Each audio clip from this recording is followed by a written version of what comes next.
इयत्ता 9वी गणित भाग 2 प्रकरण 5 चौकोन त्याच्यामधला सराव संच 5.4 मधला तिसरा प्रश्न असा आहे बघा.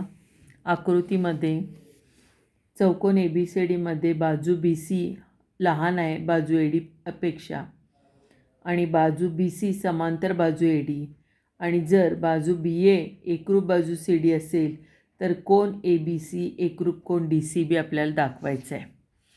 इथं आकृती काढलेली आहे बघा मी.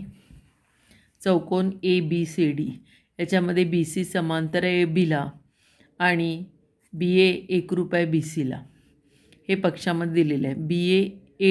AB एकरूप आहे CDशी. हे पक्षामध्ये दिलेलं आहे आणि तुम्हाला कोन ABC एकरूप कोन DCB दाखवायचं आहे. त्याच्यासाठी आपण रचना केली. बीमधून BP हा लंब टाकला ABवरती आणि Cमधून CQ हा लंब टाकला CDवरती. ह्या दोन समांतर रेषा असल्यामुळं हे लंब याच्यावरती पडलेले आहेत आणि लंब असल्यामुळे हे पण दोन्ही समांतर येतात आणि हा जो चौकोन तयार होतो तो आयत तयार होतो. आता आपण सिद्धतेकडे वळूया. बाजू BC ही समांतर आहे बाजू ABला कारण पक्ष आहे. दोन समांतर बाजूंवर काढलेले लंबसुद्धा एकरूप असतात त्यामुळं BP आणि CQ एकरूप आहेत. हे दुसरे विधान येईल. आता त्रिकोण इथं दोन मिळाले आपल्याला ABP आणि त्रिकोण DCQ.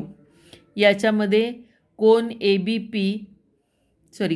APB आणि कोन DQC हे काटकोण आहेत. हे दोन कोण काटकोण आहेत.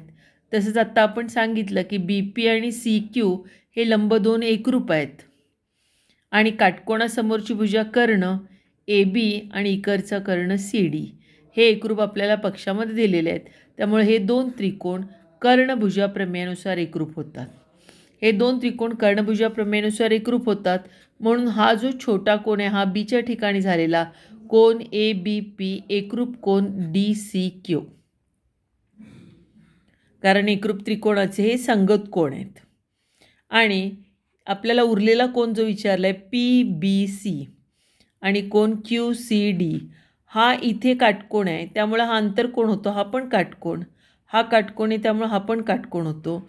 त्यामुळं दोन्ही 90 अंशाचे होतात. त्यामुळं कोन PBC एकरूप कोन QCD एकरूप किंवा समान मापाचे इथं लिहिलेले आहेत मी. PBC एकरूप QCB. आता 7 आणि 8ची आपण काय करायचे बेरीज करायची आहे. कोन ABP अधिक कोन PBC बरोबर कोन QCB एकरूप कोन QCD एकरूप कोन QCB. ह्या दोन्ही कोणांची बेरीज म्हणजे हा पूर्ण मोठा कोण येतो आणि या दोन कोणांची बेरीज म्हणजे हा पूर्ण मोठा कोण येतो. त्यामुळं कोन ABC एकरूप कोन DCB आणि हेच आपल्याला काय करायचं होतं सिद्ध करायचं होतं.